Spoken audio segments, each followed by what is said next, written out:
reserves to himself and which man, by sinning, is to lay hands on. 3. 5, 22.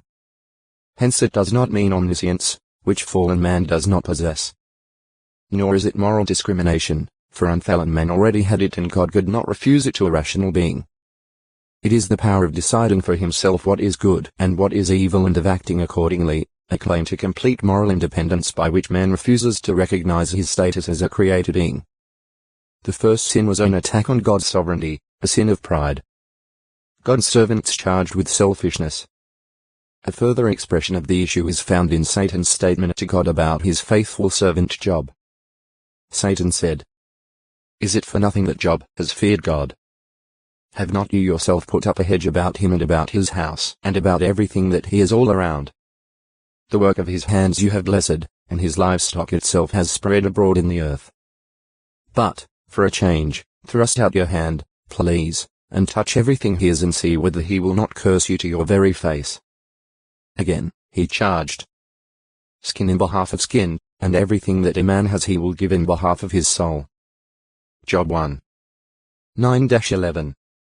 2. For Satan therewith charged Job with being not in harmony with God at heart, as serving God obediently only because of selfish considerations, for gain.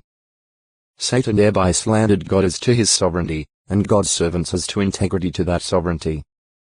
He said, in effect, that no man could be put on earth who would maintain integrity to Jehovah's sovereignty if he, Satan, was allowed to put him to the test.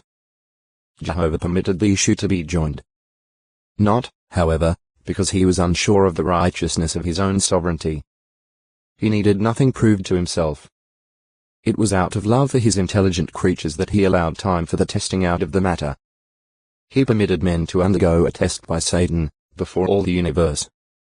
And he gave his creatures the privilege of proving the devil a liar, and of removing the slanderer textoi acute miritra longo. So 1012 men's minds, Jehovah's power or even his existence has at times been questioned. 1 Job 5. 19. Re 12. 9 men have mistaken the reason for God's patience and kindness and have themselves become more rebellious. EC 8.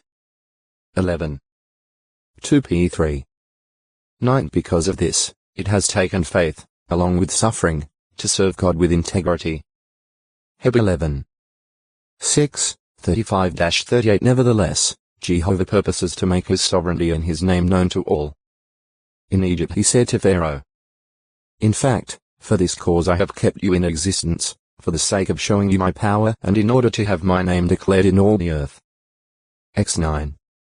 16. Likewise God has allowed a time for this world and its god, Satan the devil, to exist